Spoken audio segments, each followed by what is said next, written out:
Selamat siang semuanya. Perkenalkan nama saya Arabella Gracia Barus dan bersama kawan saya yang bernama Elfrida Arita Utasoid, kami berdua akan mempresentasikan hasil diskusi kami dan akan dimulai oleh Elfrida.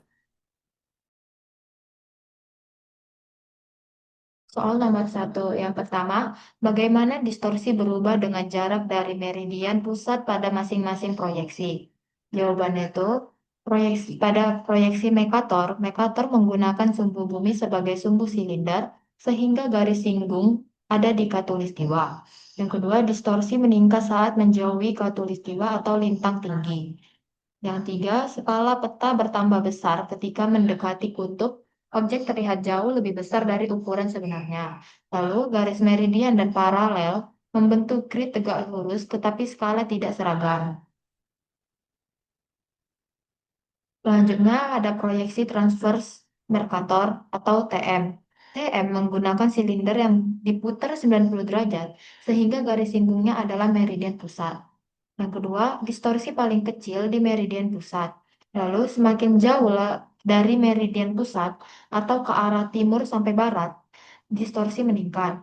Lalu untuk mengurangi distorsi biasanya menggunakan skala awal. Yang kedua, dalam kondisi apa masing-masing proyeksi lebih baik digunakan?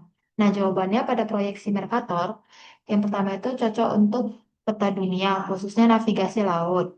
Lalu representasi arah dan sudut sangat penting atau proyeksi konformal. Lalu visualisasi global yang membutuhkan garis lurus sebagai arah tetap. Tidak cocok untuk peta yang membutuhkan ketepatan luas dan daerah lintang tinggi atau distorsi sangat besar. Pada proyeksi transverse Mercator, cocok untuk pemetaan wilayah sempit memanjang utara sampai selatan, pemetaan skala besar seperti kadastral, peta topografi, dan pemetaan tematik daerah kecil, dan lalu ada sistem UTM dan TM nasional, contoh misalnya TM3, TM6 di Indonesia. Tidak cocok untuk peta dunia, wilayah sangat lebar dari barat ke timur. Lalu soal ketiga itu, mengapa proyeksi transverse Mercator sering digunakan untuk pemetaan skala besar di daerah yang memanjang dari utara ke selatan? Alasannya itu yang pertama, distorsi minimal di sepanjang meridian pusat. Lalu karena banyak wilayah memanjang utara sampai selatan, area tersebut akan tetap dekat dengan meridian pusat sehingga distorsi kecil. Lalu ada akurasi tinggi pada skala besar. Lalu ada proyeksi TM adalah konformal sehingga sudut dan bentuk lokal dipertahankan, syarat penting pada pemetaan kadastral atau topografi. Lalu yang kelima ada fleksibel dengan zona sempit. Yang keenam, contohnya UTM dengan zona 6 derajat atau TM3 dengan zona 3 derajat membuat distorsi sangat rendah di seluruh wilayah. Yang ketujuh, cocok dengan sistem koordinat nasional atau internasional. Yang ke-8, banyak negara menggunakan TM untuk sistem pemetaan resmi karena mudah distorsi dikontrol.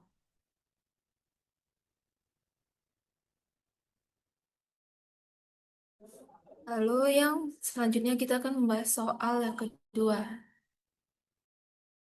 Nah, yang bagian A, mengapa TM3 dengan zona 3 derajat lebih cocok untuk Indonesia dibanding TM?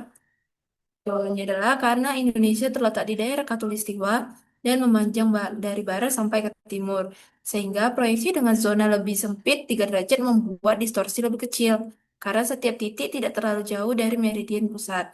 Ketelitian pengukuran lebih tinggi cocok untuk pemetaan pertahanan untuk UTM memiliki zona 6 derajat, sehingga wilayah yang luas dalam satu zona memiliki distorsi yang lebih besar dan kurang cocok untuk kebutuhan akurasi tinggi seperti kadaster.